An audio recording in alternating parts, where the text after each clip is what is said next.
Hello बच्चों,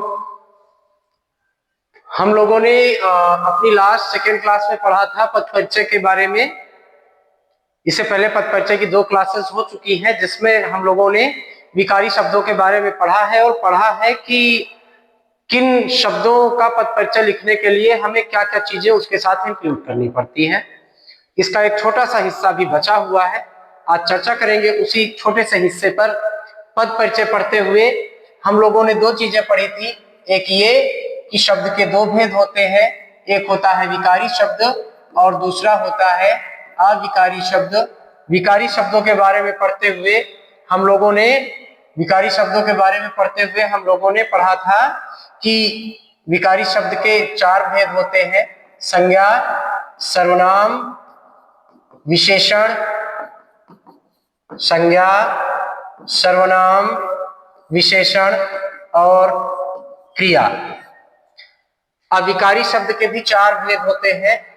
पहला है क्रिया विशेषण, समुच्चय बोधक अव्यय, संबंध बोधक अव्यय,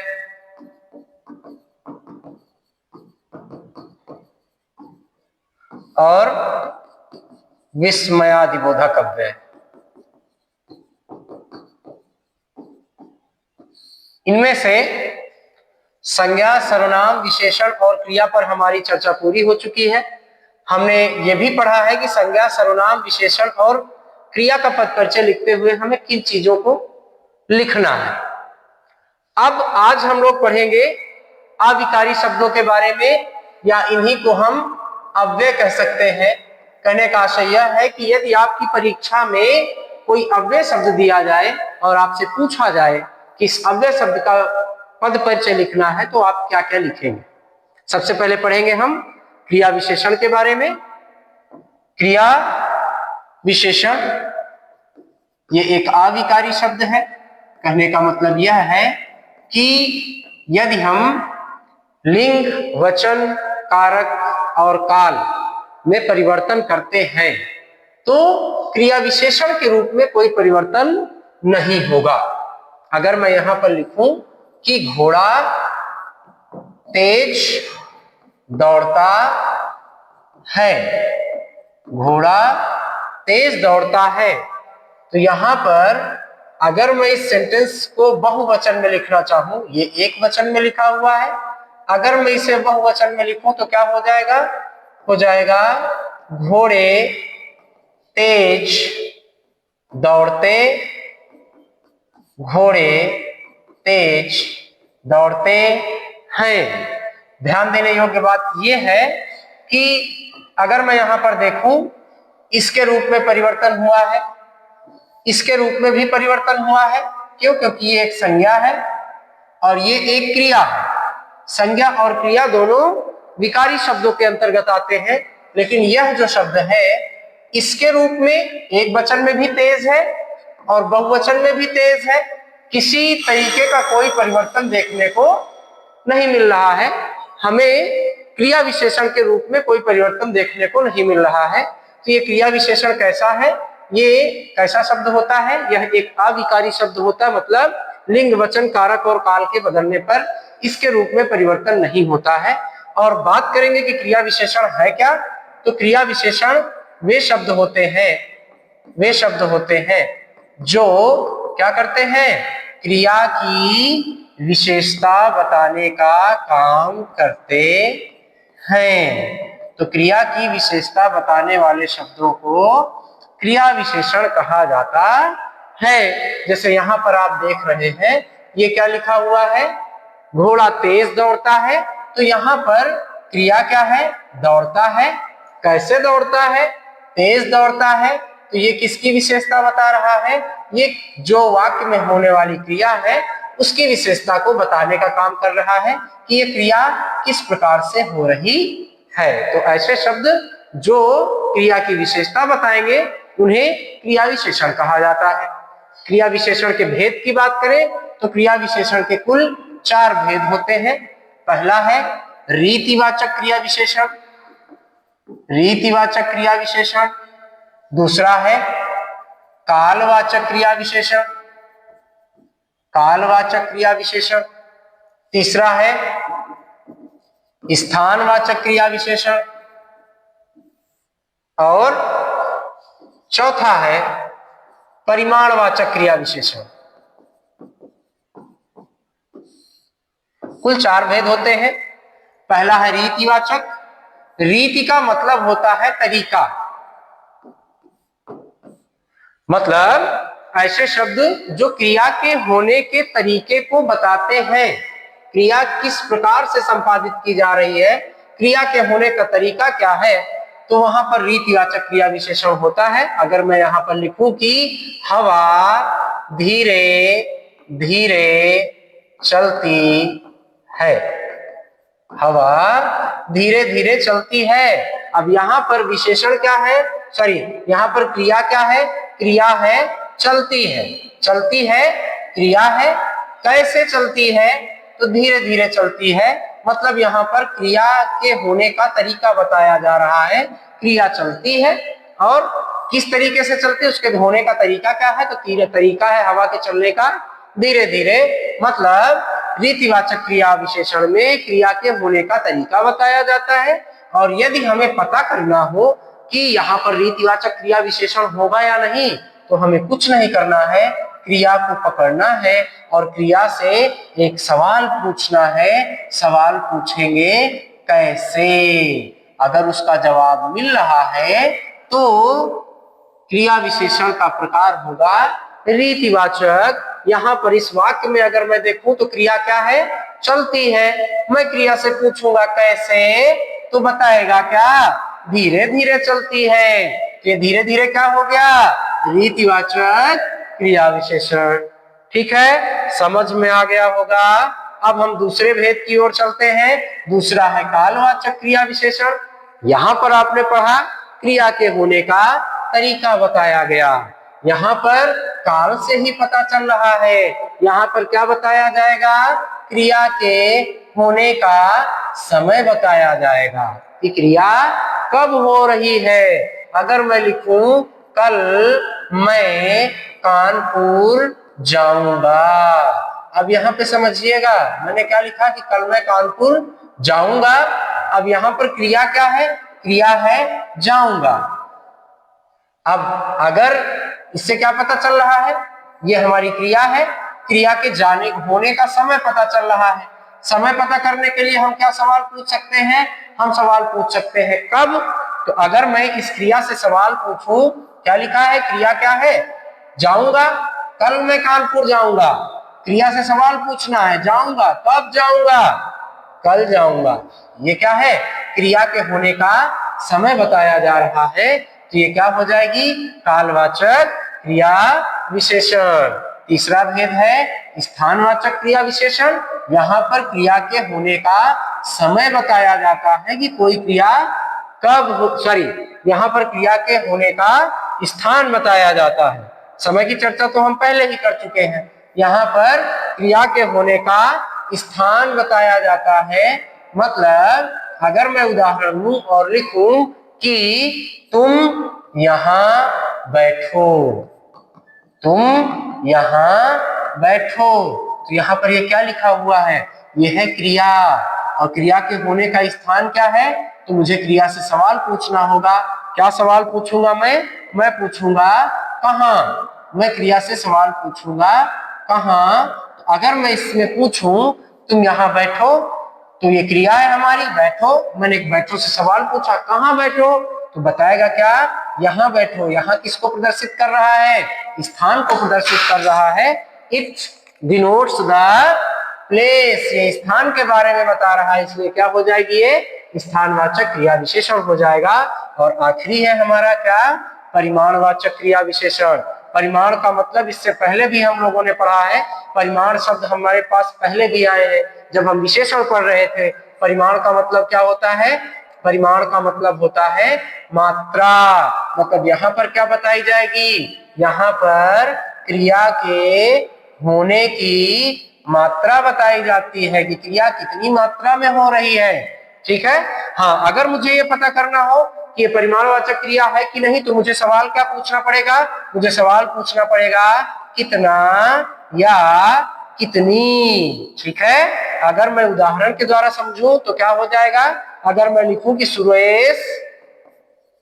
सुरेश बहुत खाता है, क्रिया क्या हो रही है यहाँ पर, तो यहाँ पर क्रिया हो रही है खाता है। अगर मुझे पता करना है कि इसमें कौन सा क्रिया विशेषण है तो मैं क्या पूछूंगा, कितना खाता है, कितना खाता है, तो क्या पता चल जाएगा, बहुत खाता है। तो जो बहुत शब्द है ये क्या बता रहा है, ये क्रिया के होने की मात्रा को बता रहा है।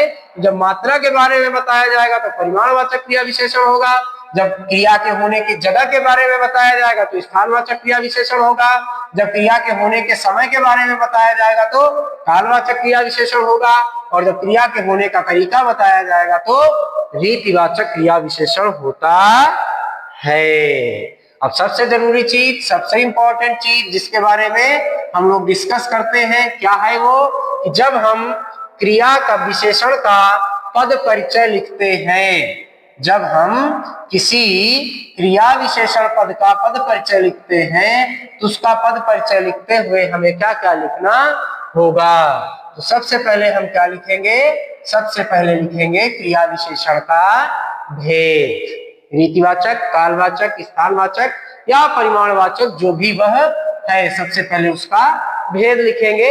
चूंकि क्रिया विशेषण एक अव्यय है, लिंग, वचन, कारक और काल का इस पर कोई प्रभाव नहीं पड़ना है, जब प्रभाव ही नहीं पड़ेगा तो लिंग, वचन, कारक और काल हमें नहीं लिखना है। सबसे पहले हम इसका भेद लिखेंगे और उसके बाद बताएंगे वह क्रिया जिसकी यह विशेषता बताता है, क्रिया जिसकी विशेषता बताई जाए, जिसकी विशेषता बताई जाए वो क्रिया।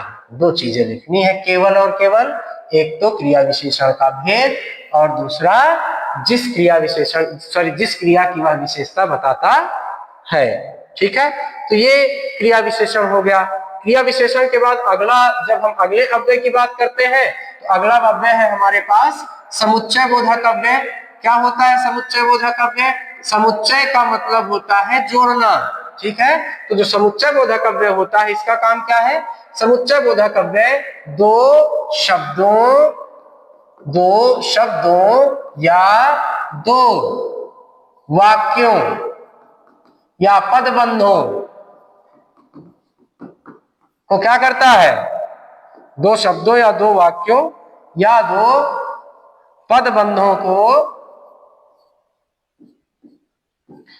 आपस में जोड़ने का काम करता है, आपस में जोड़ने का काम करता है या जोड़ता है। फॉर एग्जाम्पल अगर मैं लिखूं क्या कि रमेश और सुरेश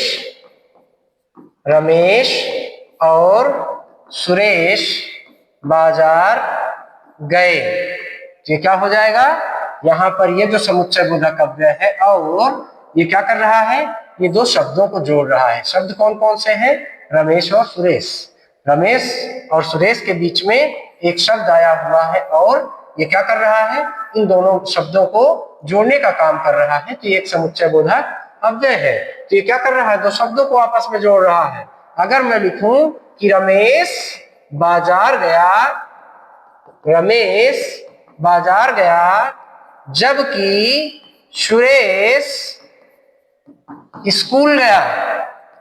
अब देखिए यहां पर क्या पता चल रहा है, इस वाक्य से हमें क्या पता चल रहा है कि ये जो समुच्चय बोधक अव्यय है क्या लिखा हुआ है, जबकि ये क्या कर रहा है, ये दो शब्दों को नहीं बल्कि दो वाक्यों को जोड़ रहा है। यहाँ पर रमेश बाजार गया एक वाक्य ये हो गया और सुरेश स्कूल गया एक वाक्य ये हो गया।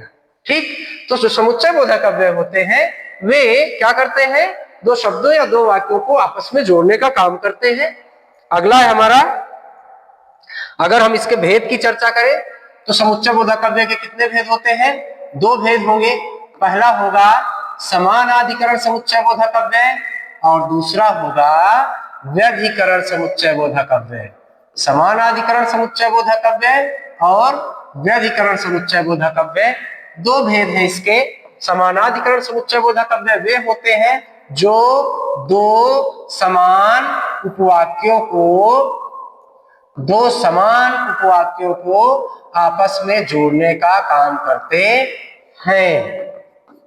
ठीक, जब दो समान उपवाक्य होंगे और आपस में जुड़ेंगे तो समानाधिकरण समुच्चय बोधक अव्यय होगा, और दो असमान उपवाक्यों को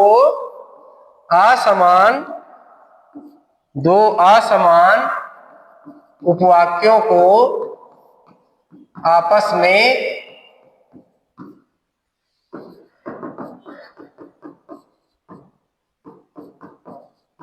जोड़ने वाले समुच्चय बोधक अव्यय को हम व्यधिकरण समुच्चय बोधक अव्यय कहते हैं। ध्यान से समझिएगा, आपने सबसे पहला जो चैप्टर ग्रामर का पढ़ा था तो वो था वाक्य। आपको याद होगा दो समान उपवाक्यों को जोड़ा जाता है। जब दो समान उपवाक्यों को आपस में जोड़ा जाता है तो संयुक्त वाक्य बनता है। इस चीज को ध्यान से समझिएगा। अगर समानाधिकरण समुच्चय बोधक अव्यय का प्रयोग हुआ है तो संयुक्त वाक्य बनेगा। यदि व्यधिकरण समुच्चय बोधक अव्यय का प्रयोग हुआ है, मतलब दो असमान उपवाक्यों को आपस में जोड़ा गया है, तो मिश्र वाक्य बनेगा। क्यों? क्योंकि यहाँ पर दो समान उपवाक्यों को आपस में जोड़ा जाता है। दोनों ही वाक्य प्रधान उपवाक्य होते हैं, और दोनों ही वाक्यों को अगर हम स्वतंत्र करते हैं तो दोनों वाक्यों का स्वतंत्र अर्थ निकलता है, अलग अलग अर्थ निकलता है, वो एक दूसरे पर इंटरडिपेंडेंट नहीं होते हैं। जबकि दो असमान उपवाक्यों को जब हम आपस में जोड़ते हैं तो उन्हें जोड़ने के लिए हमें समुच्चय बोधक अव्यय की आवश्यकता पड़ती है। यहाँ पर दो जोड़े गए आपस में जो उपवाक्य होते हैं उनमें से एक उपवाक्य प्रधान उपवाक्य जबकि दूसरा उपवाक्य आश्रित उपवाक्य होता है। और जब हम इन दोनों असमान उपवाक्यों को जोड़ते हैं तो कैसा वाक्य बनता है? मिश्र वाक्य बनता है, क्योंकि आश्रित उपवाक्य प्रधान उपवाक्य पर आश्रित होता है, अपना अर्थ देने के लिए निर्भर होता है। ठीक, अब यहां पर ध्यान से समझिएगा, यूज हो गया इसके। अगर मैं लिखूं और, तथा, इसलिए, किंतु, परंतु, जबकि, लेकिन, एवं, या, अथवा, अन्यथा आदि समानाधिकरण समुच्चय बोधक अव्यय होते हैं। मतलब ये भी समझ लीजिएगा कि अगर इनमें से कोई समुच्चय बोधक अव्यय दो उपवाक्यों को आपस में जोड़ रहा है तो संयुक्त वाक्य होगा। और चूंकि, कि, क्योंकि, और क्योंकि का अलग तरीके से भी यूज भी हो सकता है। क्योंकि स्टार्टिंग में आए और बाद में इसलिए आ जाए, ज्यों त्यों आ सकता है, जब तब आ सकता है, जिसका उसका आ सकता है। ठीक है, ये आदि जो समुच्चय बोधक अव्यय होते हैं इनका काम क्या है? दो असमान उपवाक्यों को जोड़ने का काम करते हैं। और ये जो समुच्चय बोधक अव्यय है ये व्यधिकरण समुच्चय बोधक अव्यय का उदाहरण है।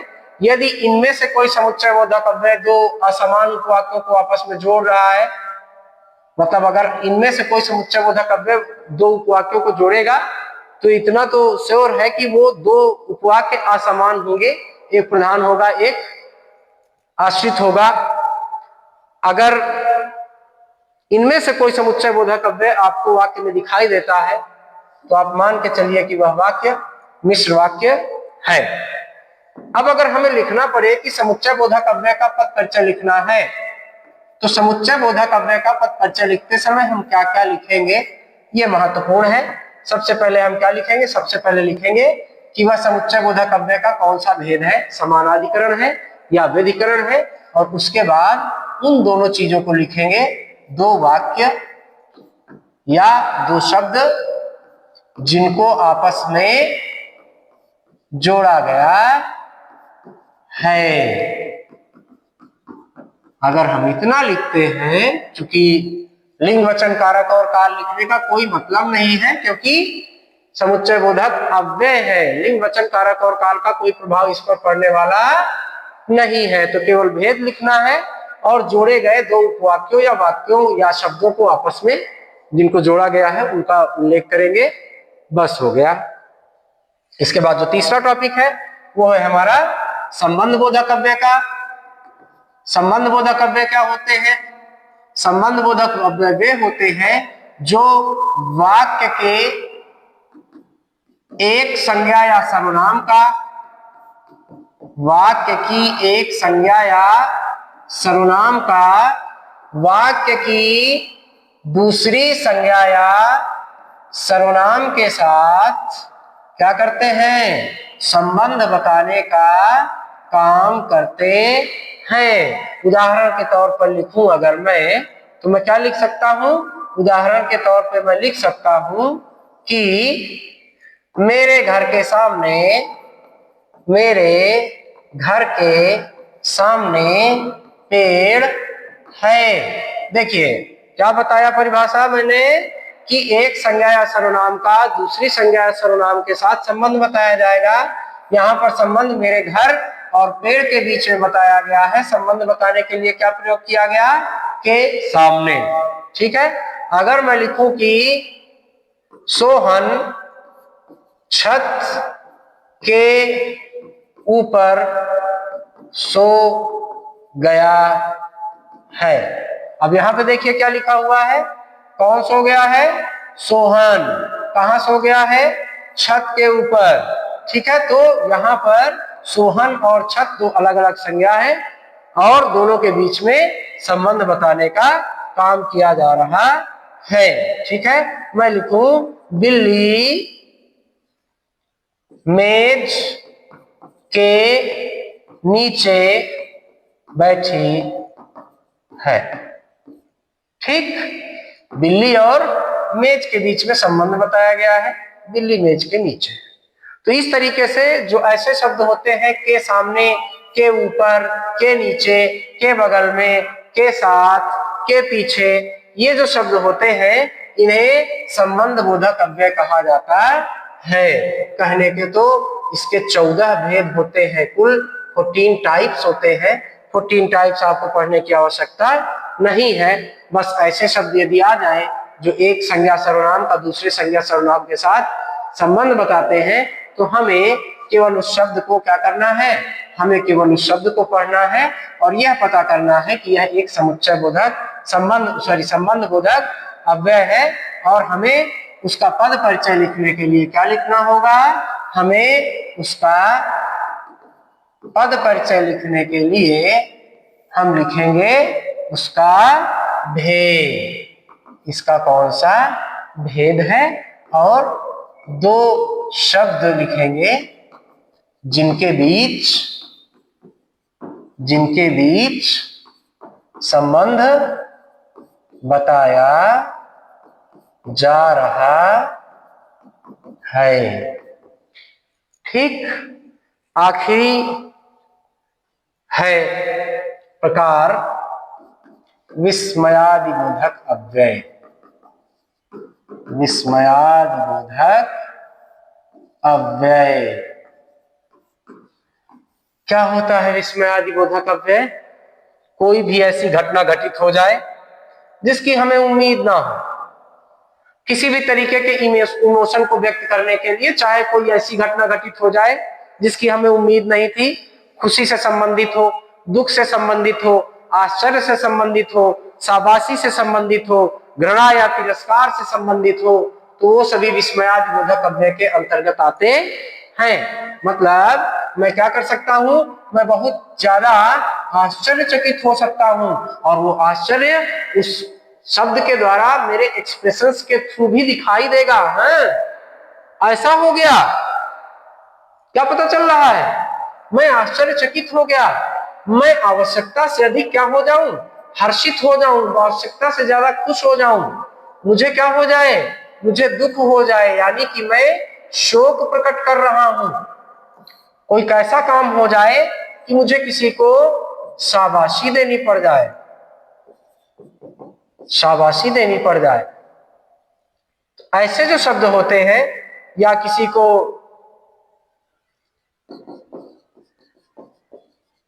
विस्मित होना पड़ जाए, विस्मित या आश्चर्यचकित होना, किसी को स्वीकृति प्रदान करनी है, उसके लिए भी इन शब्दों का प्रयोग किया जाता है। ठीक। अब महत्वपूर्ण यहां पर यह है कि हम इस चीज को जान लें कि जब हम विस्मयादिबोधक अव्यय के बारे में लिखेंगे तो हम क्या क्या लिखेंगे। सभी ने विस्मयादिबोधक अव्यय पढ़ रखे हैं।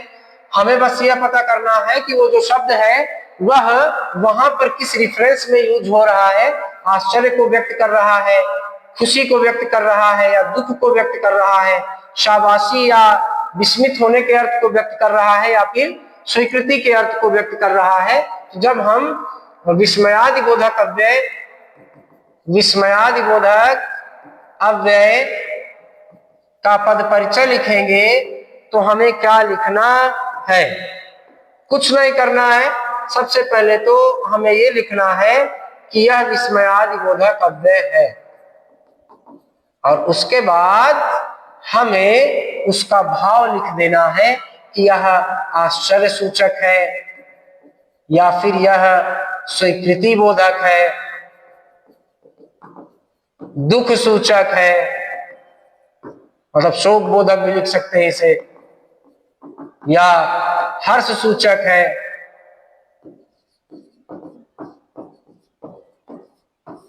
बस इतना लिखेंगे तो विस्मयादिबोधक अव्यय, मतलब इनमें से कोई एक भेद होगा ना, या तो वो शब्द आश्चर्य के बारे में बता रहा होगा, स्वीकृति को दिखा रहा होगा, शोक को दिखा रहा होगा, या हर्ष को दिखा रहा होगा। तो जिस प्रकार का शब्द वह एक्सप्रेशन दे रहा है, जिस प्रकार का वह अर्थ प्रदान कर रहा है, जिस प्रकार की अनुभूति करा रहा है, वही उसका भेद होगा। तो इस तरीके से आज हमने इस टॉपिक से संबंधित लगभग सभी टॉपिक्स खत्म कर लिए हैं। ये पाठ पूरा समाप्त हो चुका है। अगर इस पाठ से संबंधित किसी का भी किसी प्रकार का कोई डाउट है तो आप बिना झिझक के पूछ सकते हैं। कमेंट बॉक्स में अपने सवाल छोड़िए और आपको उनका जवाब डेफिनेटली दिया जाएगा। अगर आपके पास किसी प्रकार का कोई डाउट है तो आप वो भी पूछ सकते हैं। जुड़े रहिए लगातार। आगे की क्लास लिटरेचर से रिलेटेड होगी, कविता से रिलेटेड होगी। बहुत जल्दी आपके सामने आऊंगा। तब तक के लिए नमस्कार, धन्यवाद।